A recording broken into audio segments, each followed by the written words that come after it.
É, aí, começamos. Bom dia. A gente está aqui no evento 118, edição 118 da comunidade Lei Geral de Proteção de Dados. E hoje a Natália Rodrigues vai trazer um tema que até ele é muito pouco explorado no grupo de discussão, porque ele é um nicho muito próprio. Cartório, como é que os cartórios estão se adequando e quais são os desafios que o cartório tem nessa adequação. Natália, seja bem-vinda, obrigado por ter aceito vir compartilhar com a gente a sua experiência.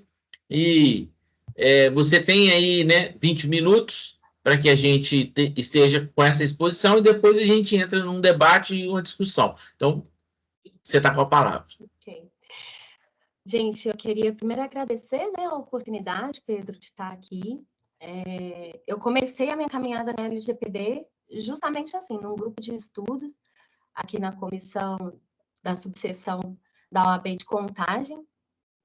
Eu vou tentar, assim, não me alongar demais nas questões, que eu acho que cartório é um tema muito interessante para a LGPD. A gente tem vários pontos, né, a serem discutidos, como a gente já tinha até iniciado aqui um pouco antes, né, na nossa conversa anterior. Eu vou compartilhar com vocês uma apresentação, só para a gente ter uma referência aqui e nortear a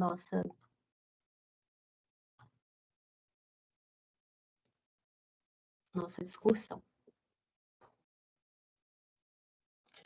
Tá aparecendo para vocês aí bonitinho? Sim? Tá. Então, gente, eu sou a Natália, né? Como o Pedro disse. Eu iniciei a minha caminhada lá em 2020 na Comissão de Tecnologia, Inovação e Direito lá da UAB. Lá a gente tinha exatamente esse formato aqui, em que a gente se debruçou sobre cada artigo da lei, né, acompanhado de doutrinas, e foram discussões muito aprofundadas, né? A gente pegou um formato de estudo que era aplicado pela UFMG, eles concederam para a gente todo o material que eles utilizavam, teve a participação do Danilo Doneda, que é uma referência aí no tema, né? Então foi muito enriquecedor para mim, foi o meu primeiro contato com a lei, né? Foi quando eu criei interesse por esse mundo da LGPD. E eu ainda nem tinha me formado. Então, eu fui me formar lá em 2021, conquistando o título, né, de bacharel em Direito. Aqui eu coloquei as qualificações, assim, que eu acho que são mais relevantes para o consultor de GPO, né?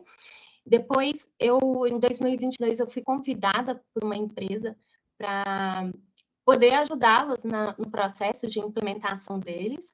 Eles já tinham contato com alguns cartórios, já eram os cartórios essa empresa tinha como clientes alguns cartórios de protesto, e logo depois da gente conseguir fazer a implementação dessa empresa específica, eles começaram e teve a ideia de implementar a LGPD nos clientes deles, né? Vendo aí um nicho aí a ser explorado, um nicho que poderia ali trazer para a empresa ali um serviço a mais a ser prestado, né? E aí a gente fechou uma parceria onde eles cuidavam mais da parte tecnológica, atrelada à TI, e eu mais da parte ali jurídica no que tange a LGPD. Então, eu gosto muito de frisar isso, porque eu ainda não sou advogada, ainda vou dar um check nesse objetivo esse ano, mas eu me ocupei muito com a consultoria e acabei protelando esse objetivo. E lá a gente começou essa caminhada aí com a LGPD, dentro dos cartórios. A LGPD, como o próprio nome diz, é uma lei geral, né? Então, ela traz aspectos bem gerais de como que deve se proceder a implementação, ela é mais principiológica, e o provimento 134 do CNJ, lá de 2022, ele buscou pegar todos esses parâmetros da LGPD e colocar no molde dos cartórios. Por quê? Os cartórios sabiam que tinham que se adequar mas tinha ali grandes questionamentos, né? Como eu vou fazer? De que forma? Quando eu preciso fazer isso? Então, os cartórios começaram a se questionar sobre N conflitos, né? E o provimento 134 veio justamente para auxiliar isso, né? Dar mais clareza para o tabelião ali de como ele ia proceder. E aí ele trouxe alguns requisitos, e a gente vai perceber que esses requisitos vão passar por todas as fases ali da implementação da LGPD dentro de uma empresa ou de um cartório, tá? A gente tem que ter em mente que o cartório, ele é também uma empresa, né? Ele comercializa o dado, assim, eu costumo falar isso, ele realmente comercializa um dado. A gente costuma falar muito do marketing, que está muito ancorado nisso, principalmente marketing digital hoje, né? Está muito ancorado nos dados, mas os cartórios, eles também comercializam isso o tempo inteiro. Então, ele precisa nomear um DPO, né, dos primeiros requisitos ali pedido pelo provimento, e aqui a gente encontra já alguns conflitos, mais para frente a gente vai ver.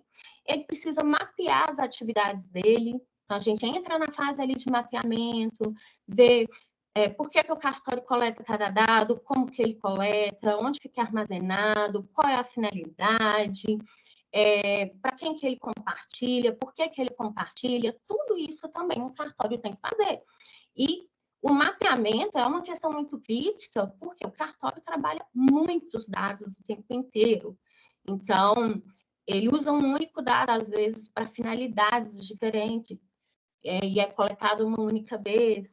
Então, tudo isso a gente observa aqui nessa fase de mapeamento, né? Ele tem que elaborar um relatório de impacto. Eu enxergo assim que hoje praticamente todos os cartórios terão que elaborar esse relatório de impacto. O provimento trouxe uma flexibilização ali, falando que os cartórios classificados como 1 e 2 poderiam fazer um relatório de impacto simplificado e que o CNJ iria disponibilizar um formato, né, um manual, um modelo de como que eles fariam isso. Até o momento ainda o CNJ não fez, né? E nesse caso prevalece aí aquele manual lá que a própria NPD publicou. Então, que ainda é uma obrigação para o cartório muito robusta, né? É um documento muito gigantesco para ser produzido e o cartório ele precisa se atentar a ele. Ele precisa, né, ter medidas de transparência sobre o tratamento de dado pessoal para o titular, né, para que o titular saiba o porquê que os dados dele estão sendo tratados. Isso é um conflito também ali, porque em que momento que ele faz isso, como ele faz isso, foi um dos questionamentos que eu encontrei muito na atuação dos cartórios em que eu estive presente. Definir e implementar políticas de segurança da informação. Os cartórios que eu tive presente, eu não vi muita dificuldade em fazer isso, porque já havia um provimento anterior falando ali da obrigatoriedade do cartório se digitalizar, se modernizar, e por isso eles já tinham ali várias medidas que já eram implementadas, né? Então, eu acho que os cartórios mais de interior, talvez, vão encontrar aí alguns desafios nesse aspecto. Mas os cartórios que já estão aí com essa caminhada, né, de digitalização e modernização dos seus processos, já tem várias dessas medidas implementadas, o que é muito bom, tanto para o consultor quanto para o DPO, que consegue dar uma respirada nessa questão. A gente tem que implementar a política de privacidade, né, e proteção de dados, e aqui requer também uma atenção, porque muitos cartórios ficam, pelo menos os 2 cartórios que eu tive mais presente, eles se viram numa dualidade de como implementar essa política, se seria uma política interna para os funcionários, porque ali rege a legislação trabalhista, uma política de privacidade externa ou uma política geral, se ela seria o suficiente para atender aquele cartório. E aqui eu acho que a gente tem que olhar muito para a estrutura daquele cartório, né? Ele tem que garantir um procedimento gratuito, fácil e eficaz para atender o titular. E aqui os tabeliões questionam muito se eles vão perder a finalidade, né, daquilo que sustenta o cartório, comercialmente falando. Né? E aí você tem que procurar meios para que, ao atender o titular, ele não expresse uma certidão de forma gratuita. Né? Zelar para que os contratos estejam em conformidade é um outro ponto de conflito também que a gente vai ver mais adiante, porque os cartórios, por ainda ter uma posição muito retrógrada, ele tem muito acordo verbal. E eu achava que isso nem existia mais, né? Hoje a gente tenta provar tudo o tempo inteiro e os cartórios ainda têm essa posição. Em todos os cartórios em que eu atuei, foram 3, eu vi essa realidade lá, né? Ele tem um prestador de serviço, esse prestador de serviço é um conhecido, um amigo próximo, e eles acordaram de forma verbal e não tinha um contrato ali falando das responsabilidades de cada um deles. Você quer falar, Pedro? Eu vou aguardar na hora de você terminar. Eu só coloquei aqui porque eu vou ser o primeiro. Ah, tá. Zelar para que os contratos estejam em conformidade. Então, assim, o último, eu acho que eu repeti aqui, mas basicamente são esses os requisitos, né, que o provimento lá no seu artigo 6º vai pedir ali para o tabelião. Seguindo, a gente já vai entrar agora um pouquinho nos desafios, né? E eu acho que o maior desafio de cara para o DPO, para o consultor que vai implementar a Lei Geral de Proteção de Dados e o provimento 134 dentro dos cartórios, é a mudança de postura que ele precisa realizar ali dentro dos cartórios, tanto do tabelião quanto dos seus funcionários, daqueles que prestam, né, serviço ali dentro do cartório. Por quê? Porque o cartório ele vem aí de longa data com a ideia de publicidade, de expor, né, ali os atos que ele pratica, e aí entra um grande conflito. Por quê? Porque a privacidade vai falar, a Lei Geral de Proteção de Dados vai falar o seguinte, não é bem assim. Né? Vamos mudar essa mentalidade. A gente precisa da publicidade e aí começa a se questionar como e para quem. Como que eu vou dar essa publicidade sem ferir a privacidade? Né? Então, é uma mudança realmente de postura. Eu estava comentando com os colegas um pouco antes da gente iniciar aqui, que essa mudança de postura, ela parte do DPO realmente iniciando uma cultura dentro do cartório e explicando ali para o tabelião e para os seus funcionários de que a gente vai ter que começar agora fazer uma leitura de eu vou dar publicidade, mas eu preciso que a pessoa me justifique o porquê que ela está pedindo aquela ata, porquê que ela está me pedindo aquela certidão, né? E aí a gente começa a falar de uma publicidade mais entre partes do que uma publicidade exposta a todo mundo, né? E aí a quem interessa aquilo. Para que a pessoa vai fazer aquilo são questionamentos que o tabelião precisará fazer. Então, no momento ali de um requerimento de uma certidão, ele vai ter que ali pedir o solicitante para que se identifique e justifique o porquê ele está pedindo aquele determinado documento, né? E aí a gente fala de que está surgindo um novo serviço dentro dos tabelionatos, né? Dentro dos cartórios. E esse novo serviço, há quem diga que precisa ser até regulamentado aí pelo CNJ para falar sobre valores, como que ele vai ser feito, porque antigamente a pessoa chegava lá, o tabelião expedia a certidão para ela, né, sem questionar o porquê que ele estava pedindo aquilo. A pessoa pagava, ele entregava e estava tudo certo. Hoje não. Hoje ele vai questionar, ele vai pedir uma justificativa.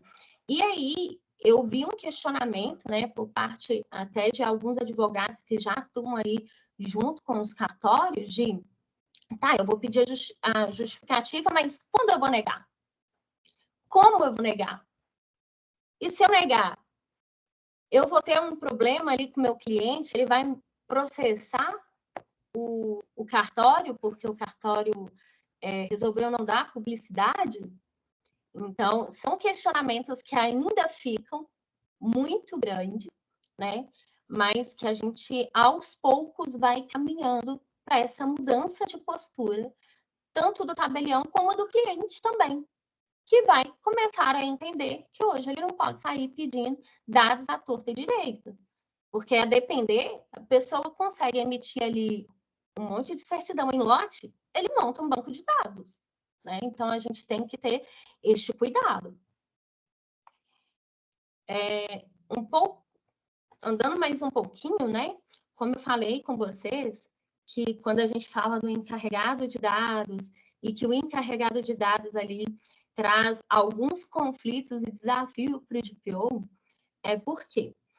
Primeiro, que o provimento fala que o tabelião não se confunde com a atividade do DPO. Então, o provimento deixa bem claro de que o tabelião não pode ser o DPO. E o porquê disso? Porque o tabelião é o controlador, né? O provimento, ele não deixa escapatória ali para o tabelião. O tabelião, ele é entendido como controlador. E aí a gente tem conflito de interesses. Como que o DPO, sendo tabelião, ele vai implementar algumas medidas que vai doer no bolso dele? Será que ele vai fazer? Será que ele vai adiar? Né? Ou as demais responsabilidades ali que ele precisa tomar, né, encarar de frente, talvez seja realmente muito conflitante para ele. A gente vê lá na GDPR que a GDPR ela tem essa postura, né, de que os administradores, né, os empreendedores, eles não podem se nomear de POs, né? Por quê? Justamente por causa dessa questão de conflito, né? Daquele conflito da autoavaliação, de que quando ele precisa tomar uma postura, ele vai deixar de tomar por alguma razão. O segundo é que o encarregado possua conhecimento especializado. O provimento, ele trouxe ali algumas opções para o tabelião. Então, o tabelião, ele pode nomear uma pessoa jurídica, uma pessoa física, um terceiro, né, para fazer tanto a implementação ou para estar ali dentro realmente como DPO. Ele pode, de forma conjunta com outros cartórios, nomear um único DPO, tá? E ele pode colocar um funcionário como DPO também. E aqui a gente encontra uma barreira, porque muitos tabeliões, querendo fugir dessa questão de contratar um terceiro para não ter encargos, né, financeiros mesmo, eles nomeiam uma pessoa de dentro do cartório. E uma pessoa que muitas das vezes não está ali atualizada acerca das medidas de segurança, não tem profunda compreensão das práticas, né, já realizadas no mercado, na questão de privacidade. Às vezes a pessoa ela não tem ali uma formação necessária, então a gente entra muito neste conflito. E o provimento, ele ainda fala que o DPO precisa, né, ter todos esses requisitos. Ele precisa ser dotado de autonomia, ele precisa ter ali uma formação, né, que realmente o capacite para a função. E aí o tabelião apaga todas essas informações lá do provimento da cabecinha dele, olha ali o que ele precisa para aquele momento e coloca um funcionário a quem para fazer aquela função, desempenhar aquela função, né?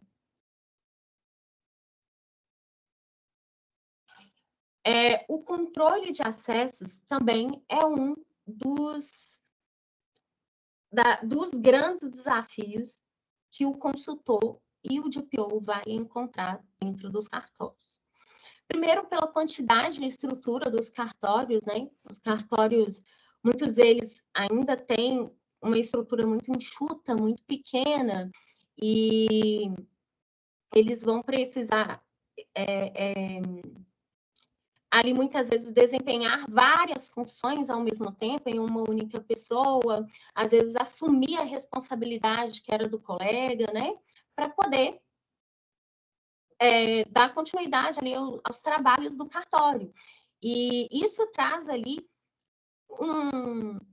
uma outra implicação, que é o compartilhamento de tokens, de senhas, de dispositivo, que é um dos requisitos ali que a gente tenta minimizar ao máximo dentro de uma empresa e principalmente dentro do cartório, né? O coleguinha do lado não necessariamente precisa ter as mesmas informações que eu, né? Eu preciso às vezes acessar mais dados porque eu desempenho funções que me pedem, né, acesso a esses dados. E dentro do cartório, muitas vezes, por confundir esses papéis, a gente tem uma dificuldade muito grande de se estabelecer esses controles de acessos, que é uma das medidas, assim, que basicamente todas as empresas hoje que implementam LGPD têm que ter.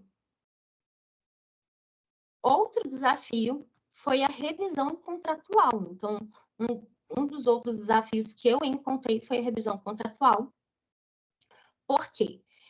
Porque os cartórios, pela sua estrutura, né, pela postura conservadora, às vezes o tabelião ele prefere contratar o conhecido. E aí contratar o amigo, contratar o parente, para prestar serviços terceirizados dentro do cartório, né, como fornecedores. E aí o tabelião comete o erro de não registrar isso, de não fazer isso de forma escrita, né? Trazer formalidade àquela relação.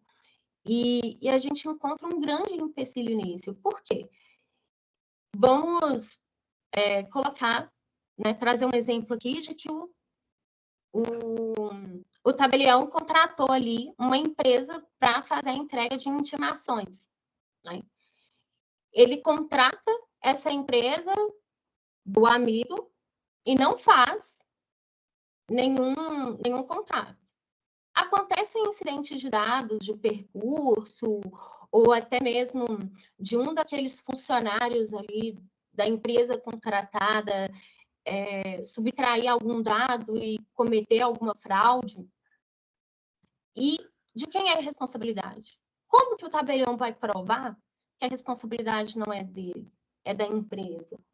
Como que ele vai proceder se ele não tem o mínimo ali para dizer qual é a responsabilidade de cada um naquela relação? Então, é um dos grandes desafios que a gente tem encontrado, e até na hora de mudar isso tem sido difícil. Por quê?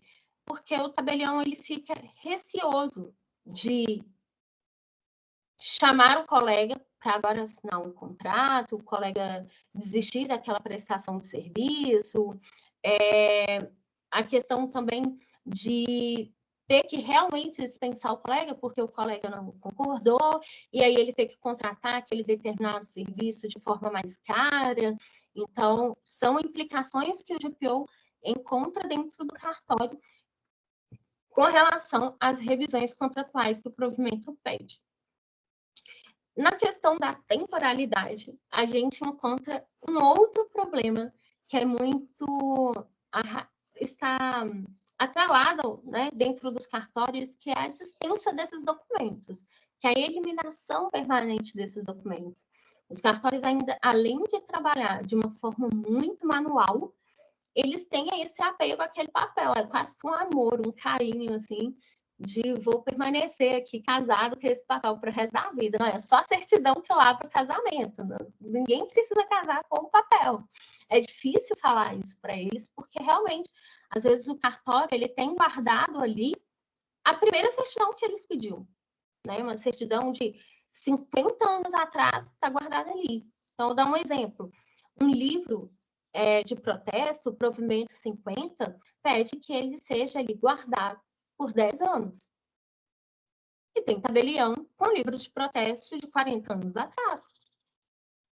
Então, tirar esse amor, esse apego em relação a esses documentos armazenados há tanto tempo é difícil, né? O provimento 50, ele já traz ali para o tabelião o tempo que deve ser armazenado e a forma de descarte para ele. Então, ele já tem pronto, ele nem precisa saber, procurar saber como que ele vai fazer isso. Porque ele sabe que ele precisa digitalizar e dispensar, né? Quando a gente fala de digitalização, de modernização dos cartórios, a gente entra num outro ponto também, que é a questão de você ter duplicidade do mesmo dado, né? Às vezes eu tenho várias cópias em vários formatos do mesmo documento de muitos anos atrás. Então, eu preciso ainda minimizar essa quantidade de dados. Porque se eu tenho um documento físico, eu tenho ele digitalizado, para que eu vou ficar guardando físico? Se o provimento já fala que eu posso descartar, né? Vão comunicar ao CNJ que eu estou descartando e descarta aquele documento. Fica mais fácil a gestão, porque o papel físico também, ele ocupa espaço. E aí você vê cartórios tendo que alugar uma sala, às vezes até mais de uma sala, né? Para conseguir fazer um arquivo gigantesco de documentos que ele já poderia ter dispensado há muito tempo. E, por último, eu vejo que uma das grandes dificuldades do DPO, para ele convencer de todo o resto que eu falei, o tabelião, é a falta de fiscalização. Então, assim, por quê? Os cartórios sofrem correções anuais. Sim, eles sofrem, mas isso não tem sido cobrado deles durante as correções. A LGPD e o provimento não têm sido cobrados. Então, dos 3 cartórios que eu estive presente, todos eles falaram a mesma coisa para mim. Olha, o pessoal veio aqui, fez a correção, mas não me perguntaram nada em relação ao LGPD, não pediu para ver uma política, não pediu para ver se a gente fez o inventário de dados, aonde está armazenado, como a gente tem atendido, né, os nossos titulares. Então, é um desafio para o DPO convencer o tabelião de que ele precisa implementar, mesmo que não haja fiscalização, né? Mesmo que isso não seja cobrado dele. A gente quer agradecer a oportunidade, tá? Eu acho que eu me delonguei um pouquinho aqui, peço desculpas, mas espero aí ter trazido alguns desafios aí que a gente possa, né, discutir, possa aprofundar e, quem sabe, trazer soluções também, né? Obrigada. Natália, primeiro, eu achei fantástico esse jeito de apresentar no e-mail o seu site, até o seu Instagram, né, que é o @ ali. Eu vou confessar que eu copiei a ideia de um colega. Mas é assim, o mundo... Isso ficou muito legal, eu gostei muito quando ele fez. Eu falei assim, eu vou roubar essa ideia aqui para mim. Eu achei muito legal isso e eu queria já ter te falado isso, porque eu reparei isso, não foi agora, foi quando eu estava vendo o seu perfil lá através do LinkedIn. Mas eu fiz algumas anotações aqui e eu vou começar por essa parte que você terminou aí, que é a fiscalização, que é um tema que a gente tem abordado de forma recorrente, embora a gente não tenha falado de cartórios, a gente sempre fala que a MPD deveria fiscalizar mais. E aí eu levantei uma questão há algum tempo, falando o seguinte: por que juridicamente, a gente não faz essa fiscalização pelo mercado? Aonde que a gente pode colocar isso? Por exemplo, quando que se resolveu implementar a CIPA? Quando os advogados começaram a ganhar os recursos trabalhistas, simplesmente porque a empresa não tinha constituído a CIPA. Então era fácil. O cara entrava e falava o seguinte: olha, eles não têm a CIPA, então eles não têm o que discutir. Teve um acidente, eu tenho que receber uma multa aqui. E é claro que quando coloca a CIPA, não tira a responsabilidade da empresa, ela tem que ser preventiva para não ter acidente, mas em caso de acidente ela tem responsabilidade, né, com o acidentado, né? Então ela tem que cobrir os custos, mas ela não tem que cobrir multas e nem o advogado que vai estar entrando na justiça, porque ela já vai estar com as conformidades. Então, nessa questão de fiscalização, eu acho que, assim, eu penso que a gente questiona pouco o cartório, né? A gente está subjugado ao poder que o cartório tem de fazer, por exemplo, quando você tem uma ONG e você precisa de registrar lá a convenção ou aquela ata de eleição, e às vezes a gente fica aí 3, 4 meses aguardando a burocracia do cartório resolver aquele processo. Então, acho que essa seria uma questão. E na hora que você falou da temporalidade aí, eu vou conectar temporalidade e gestão de acesso. Porque quando tudo está em papel, e pelo que eu entendi, os cartórios têm que digitalizar as coisas agora. Mas quando tudo está em papel, o papel não tem controle de acesso. Você abre o livro, você vai ler. Então, quer dizer, todo mundo que está dentro do cartório vai ter acesso. Como é que se administra isso, tanto no sistema quanto no papel, essa questão para você que já tem um pouco mais de experiência do que nós que não temos nenhuma, né? Então, lembra que na nossa conversa anterior, eu disse para vocês que a gente tem que tomar cuidado para não tornar mais burocrático, que já é burocrático, né? O cartório ele é dotado de burocracia. É um dos pontos é esse. Por quê?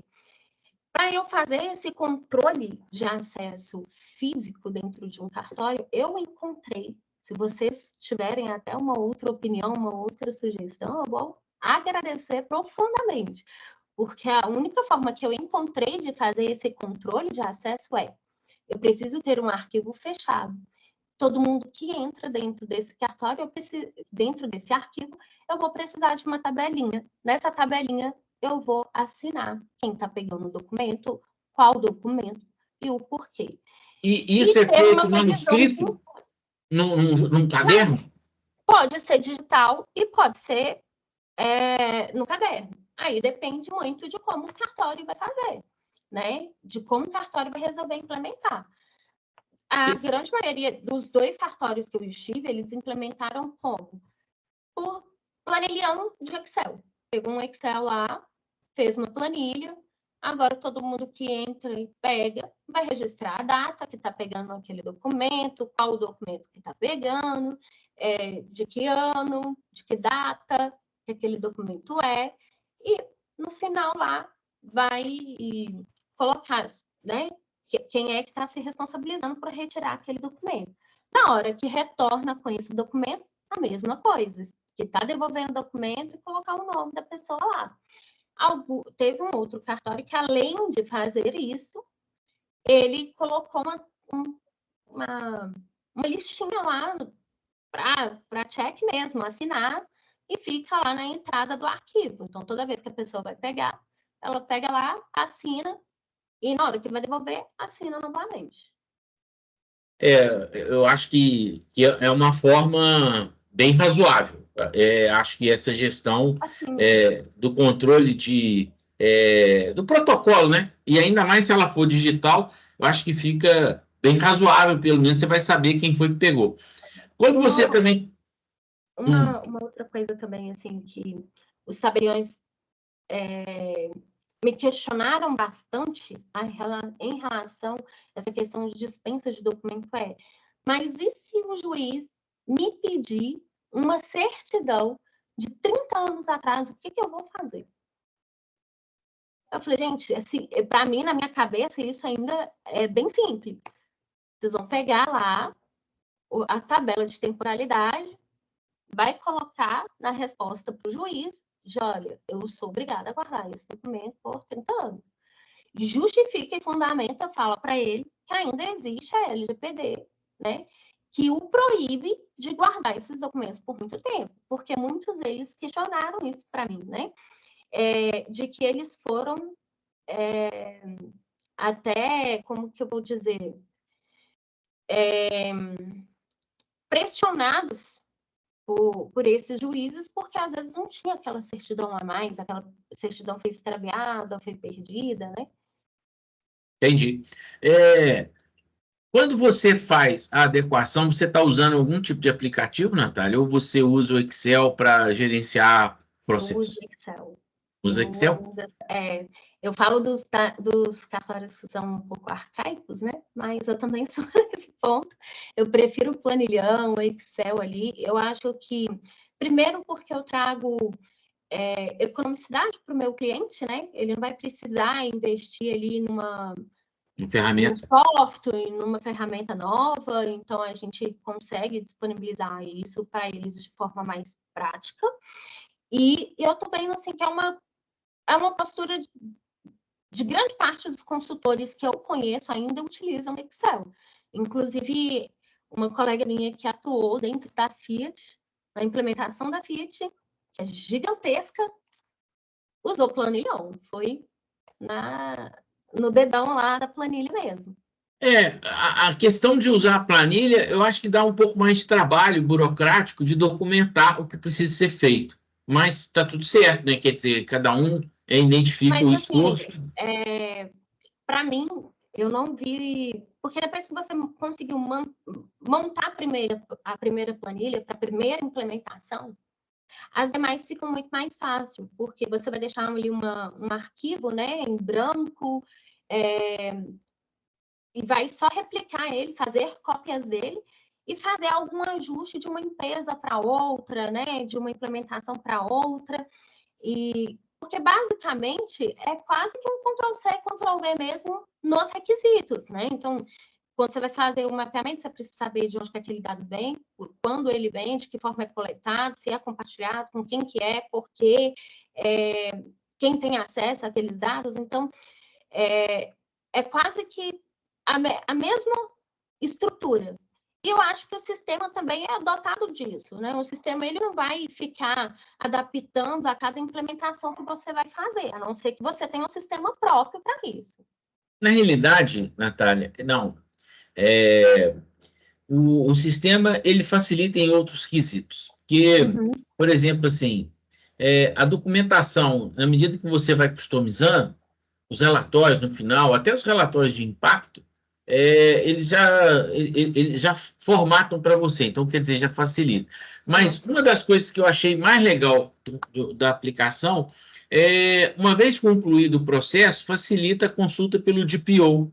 Porque o DPO, por exemplo, assim, se alguém questionar alguma coisa ele tem lá até as respostas e um canal de conversa. Porque, por exemplo, uma das primeiras coisas que precisa de ser implementado é o protocolo. Se alguém levantar a mão e questionar, é claro que isso hoje o usuário não tem esse apelo. O usuário ainda não está fazendo. Pelo menos não assim, popular para a gente que os usuários estejam fazendo. Mas é claro que na medida que isso vai acontecendo e existe muito empoderamento do usuário, ele poder chegar no site e questionar que tipo de informação que tem. E no cartório é doideira, né? Porque se você teve alguma propriedade, se você teve algum financiamento, alguma alienação, seu nome está lá, né? Então, é muito razoável que a gente tenha os dados e queira saber para que eles estão sendo utilizados. Mas aí você colocou também uma questão de contratos. Contratos é um negócio que esse é recorrente. Todas as empresas hoje têm uma dificuldade de ter uma gestão de contratos. A maioria das pessoas não tem contratos, a não ser a carteira de trabalho, que até a gente já colocou aqui, que ela é um contrato, mas ela não declara o que tem que acontecer, quais são as regras, o que o cara está aceitando e o que o cara está dando conformidade que ele vai cumprir, né? Ainda mais hoje que a gente precisa de estar, por exemplo, assim, com relação à CIPA, se ele vai usar EPI, com relação aos escritórios, a confidencialidade, isso não faz parte da carteira de trabalho que precisa de estar sendo tratada no contrato. E aí você colocou um negócio que, para mim, eu só entendia que cartório tinha vendedor. Porque hoje tem aquelas pessoas que vão captar. Porque, por exemplo, quem está fazendo uma escritura, ele pode eventualmente fazer no cartório da cidade vizinha.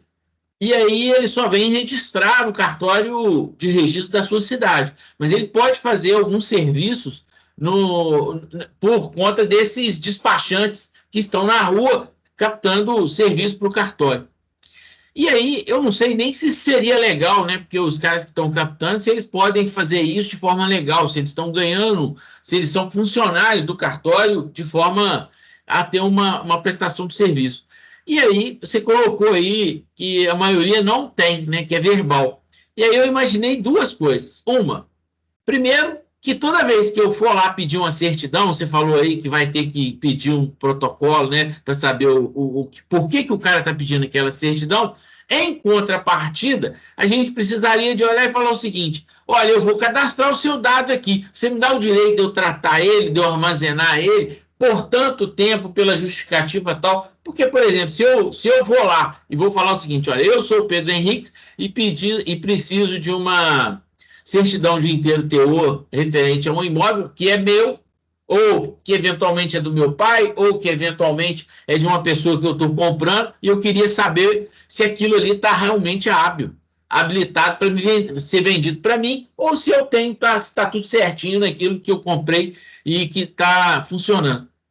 E aí, essa parte de contrato com o usuário, de contrato com o prestador de serviço, e prestador de serviço eu nem imagino o que possa ser, mas o contrato com vendedores, eu imagino que é um negócio complicado para o cartório, né? Com certeza, né? Porque, igual você falou, a gente tem a gente tem uma série de responsabilizações, né, dentro da LGPD que foi imputada ao cartório.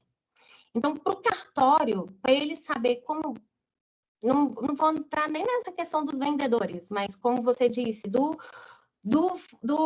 funcionário, né? O funcionário, muitas empresas têm ali a carteira de trabalho, assinou a carteira de trabalho e está tudo certo. Vida que segue, o funcionário é treinado, começa a exercer sua função, mas às vezes muito aquele treinamento do coleguinha senta do lado, eu sento junto e estou explicando para o coleguinha como que ele faz, né? Como são os processos daquela empresa. E aí, dentro do cartório também isso é uma realidade, né? Então, ele não tem ali falando para o funcionário dele: olha, você faz isso, faz aquilo, você é proibido disso, proibido daquilo, né? E o controlador, é ele quem dita as regras. É ele quem fala como vai ser feito, né? Isso se aplica também aos fornecedores. Você até falou que não imagina como que seria essa questão dos fornecedores dentro dos cartórios, mas muitos cartórios terceirizam boa parte dos seus serviços. Então, ou das suas responsabilidades, tá? Então, por exemplo, quando eu falo de TI, muitos cartórios não têm um TI interno.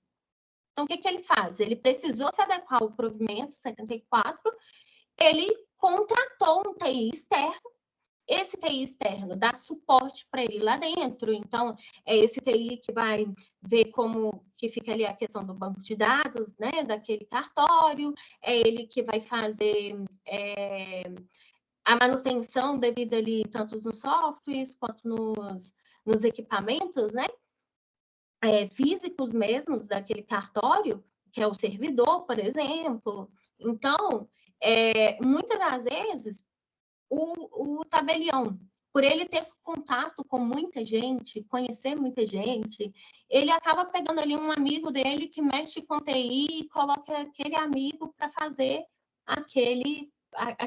aquela determinada demanda que ele tem ali dentro. E aí mora um grande perigo. Imagina você, se ocorre uma invasão lá nos bancos de dados daquele cartório, e aí o TI e o cartório não tem um contrato ali delimitando ali as suas responsabilidades, delimitando ali as suas funções, né? O que precisa ser feito, como deve ser feito. Essa é uma condição que, por acaso, eu sou TI de 3 cartórios e cuido, de um deles eu não cuido do backup, ele contratou de uma outra pessoa, mas ele tem uma burocracia muito enxuta lá, e realmente é um problema do que você falou, por exemplo, assim, tem coisas que estão digitais e tem coisas que não estão digitais, que são no papel. E aí, eventualmente, se ele tem que guardar 10 anos, e dependendo do manuseio de um determinado livro, de uma determinada estrutura, ela acaba sofrendo degradação, porque o papel ele quebra. Às vezes a gente não percebe isso, né? Ele quebra. Então a gente vê isso em certidão de nascimento nossa, né? Que às vezes você vira e fala assim: ah, quando eu fui casar, minha certidão de nascimento, eu tive que ter que tirar outra, porque ela estava toda estilhaçada, né? De tanto ser utilizada. E aí, claro que eu fui lá e busquei a certidão no cartório, né? Pedi uma nova certidão, que agora também tem validade, né? Então a certidão agora, ela, tanto a de casamento quanto eu não sei se a de nascimento tem validade, mas a de casamento tem validade. E aí são os problemas. Eu descobri a validade da certidão de nascimento porque, na época da faculdade, eu era dependente no plano de saúde do meu pai. Mas eu precisava comprovar de que eu não era casada. Então, eu precisava buscar ali a certidão de nascimento e todo ano eu tinha que emitir uma, porque ela tinha validade só de 90 dias, se não me engano. Esses são os problemas que o mundo tem, né? Às vezes a gente não vai entender. Toda vez que você vai fazer alguma assinatura de transferência, tem que pedir uma certidão nova de casamento, porque ela também vence por 90 dias. Mas eu achei que a forma que você abordou, eu até estava assim,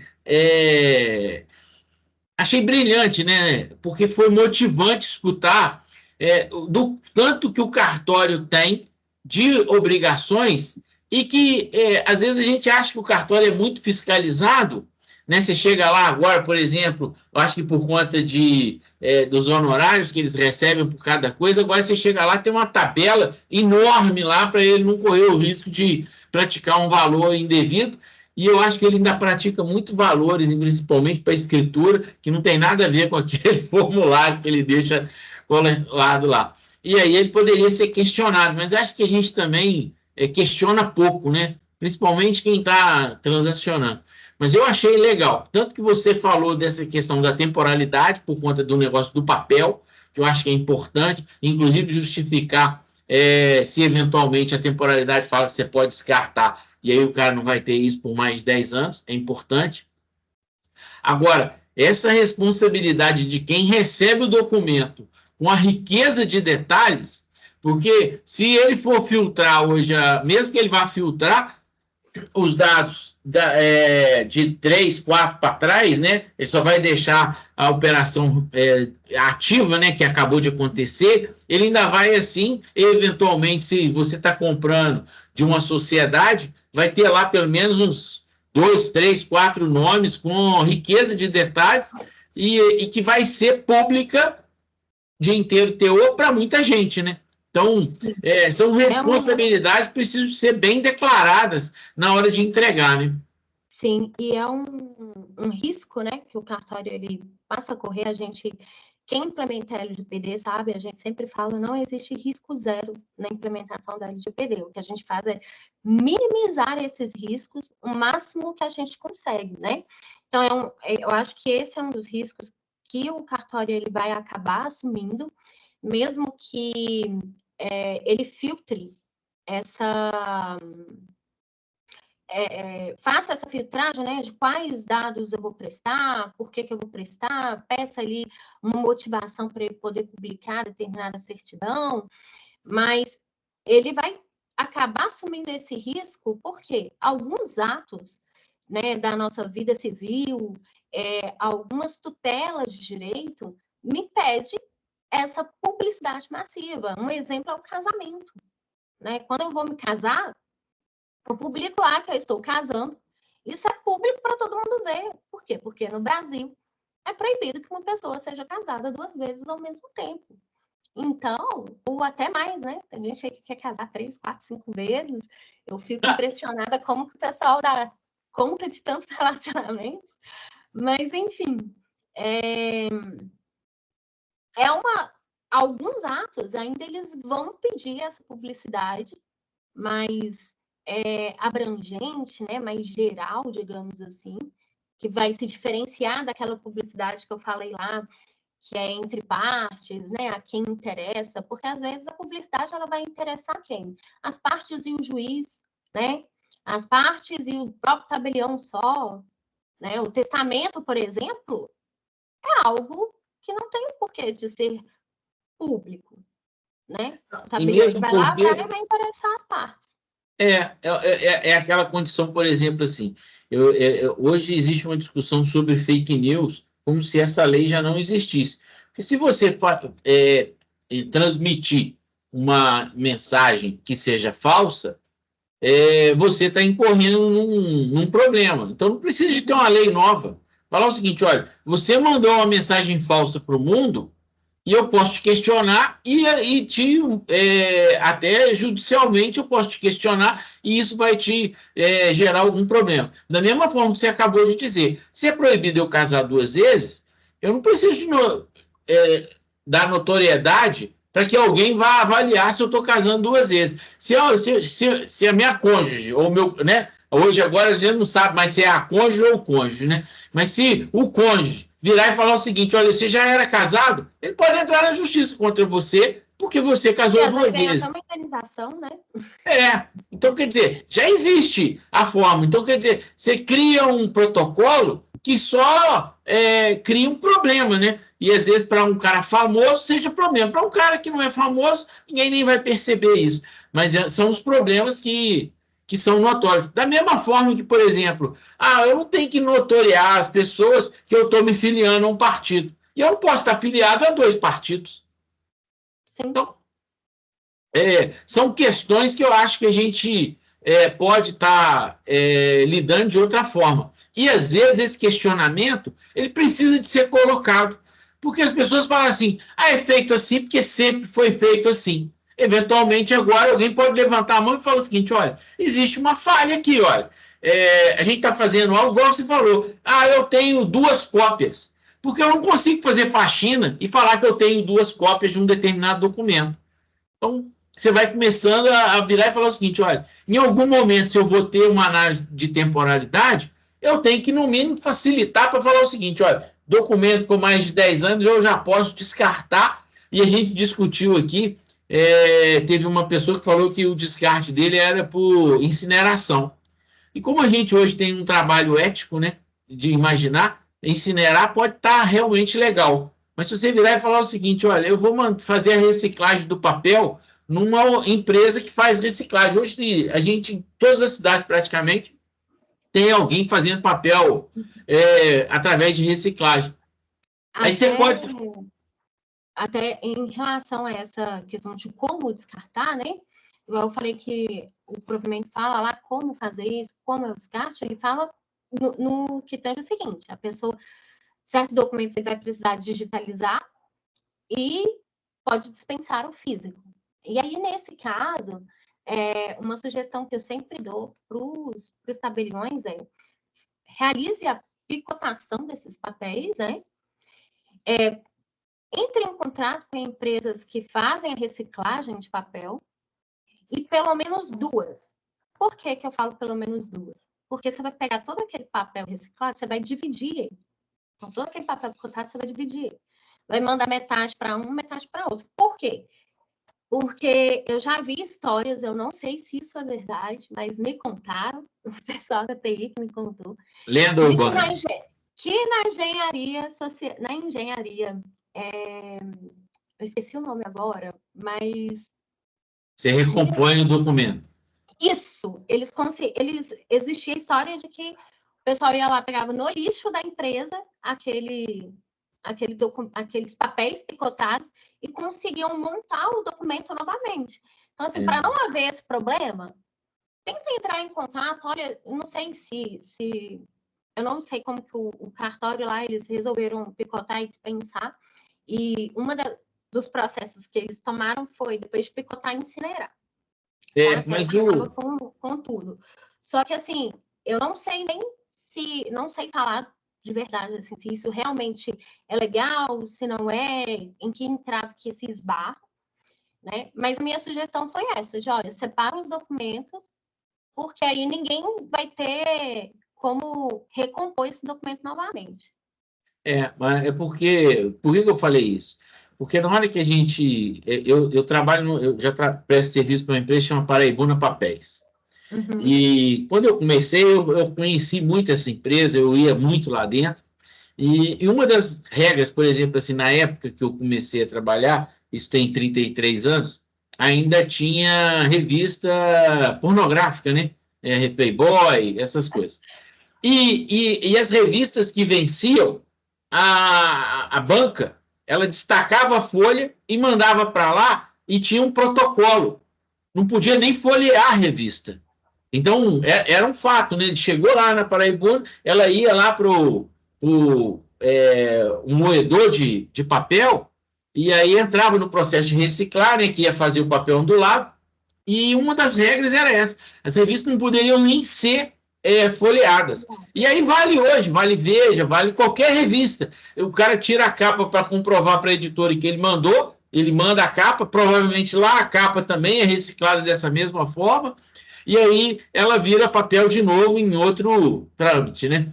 E aí eu sempre gosto de falar disso, porque eu acho que quando a gente fala de descarte, a gente precisa estar preocupado em ser ético. Porque eu acho que a parte de incinerar, provavelmente tem protocolo e eles estão fazendo isso dentro da regra. Mas a gente hoje tem essa condição de ser mais sustentável, né? Incinerar Sim. parece que nunca é a melhor opção. E aí, você colocou uma questão aí, que, por exemplo, depois do ajuste, ou até durante o ajuste, você também tem algumas responsabilidades, né? Porque nesse processo que está lidando, a gente está lidando aí com a função do DPO. E quem está fazendo a adequação é de cara também um DPO dentro da empresa. Sim. E aí ele pode transmitir essa função que ele está treinando para outra pessoa, continuar, ou ele pode até continuar sendo esse responsável.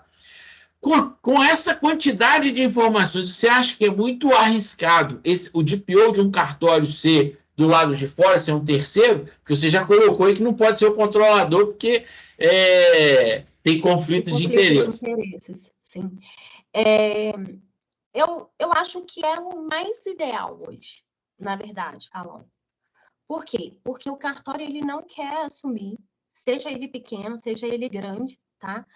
Um novo pagamento grande. E você contratar hoje um DPO exclusivo ali para dentro do cartório, sai caro, não sai barato, né? Mesmo um DPO hoje que Você sabe mais ou menos quanto que está um contrato de DPO hoje terceirizado para cartório? Um contrato de DPO terceirizado para cartório, eu já vi DPOs cobrando aí um salário mínimo, porque ele não vai prestar serviço só para um cartório, né? Ele é terceirizado, então ele vai prestar serviço para outras empresas. Então, ele consegue ali minimizar o gasto, né? Que o empresário, que o tabelião vai ter ali.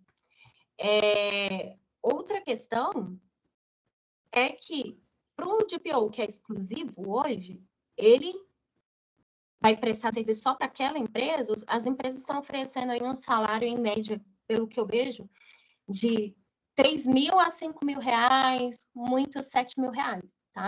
Não vi aí um salário astronômico, como falavam antigamente, que um DPO ia ganhar 20 mil reais. Né? Eu vejo um DPO ganhando 20 mil reais, mas ele trabalha por conta própria. Os demais DPOs, eles que estão aí submetidos à exclusividade, eles estão aí mais ou menos nessa faixa de salário. Então, eu vou só fazer um alerta aqui antes de passar para o Dante. A gente já chegou às 10h03, então a gente vai encerrar com a palavra do Dante, né? Você também pode, não tem problema não, a gente pode até seguir um pouco mais, mas aí é só para que ele tenha um compromisso. Dante. Só para finalizar rapidamente, o que acontece? Um salário para cuidar de um cartório, mesmo que terceirizado, é um valor muito baixo. Eu não faria. Tá? Uhum. Realmente não faria. E tem gente assim, que ganha salário de 21 mil reais mesmo, que é o CBO para grande empresa. Assim, igual você falou, é uma grande empresa, né? Hoje o meu contato, a minha realidade, hoje eu tenho contatos mais próximos, assim, com empresas menores, e eu tenho alguns colegas que são consultores, e justamente por isso, para eles terem estar em contato com várias empresas, prestando o mesmo serviço para várias empresas, eles resolveram oferecer um serviço mais barato.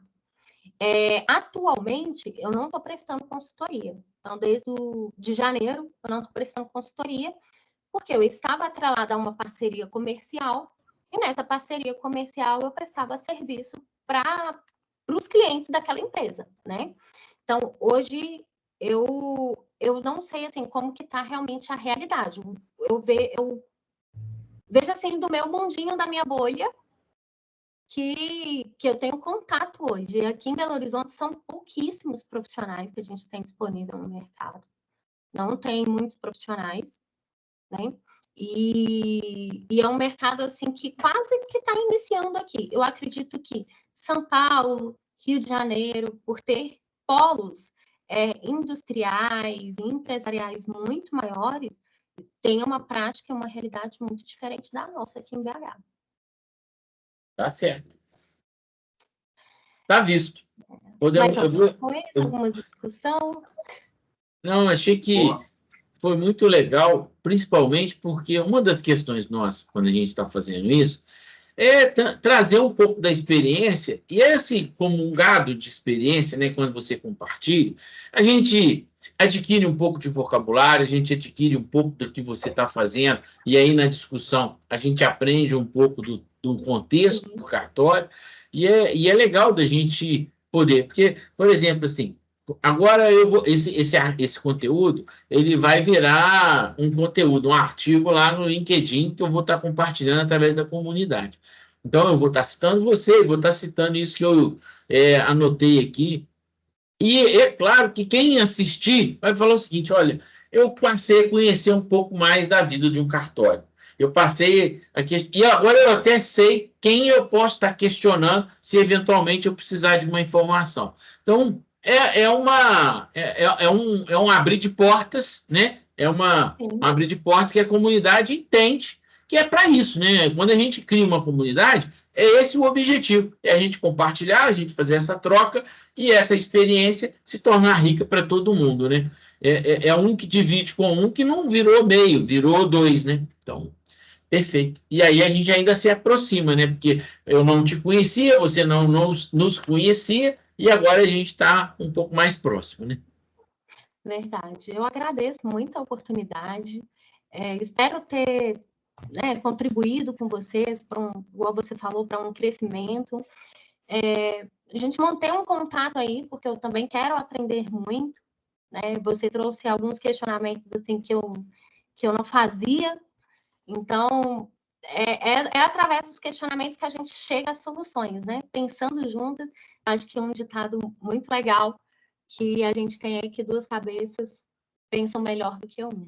Então, eu vou te incluir no nosso grupo do WhatsApp, porque como você veio aqui e compartilhou com a gente, eu vou te incluir lá, e aí você não precisa de fazer o seu cadastro, não. Eu vou estar te incluindo lá. Tá bem? Obrigada, eu fico muito feliz.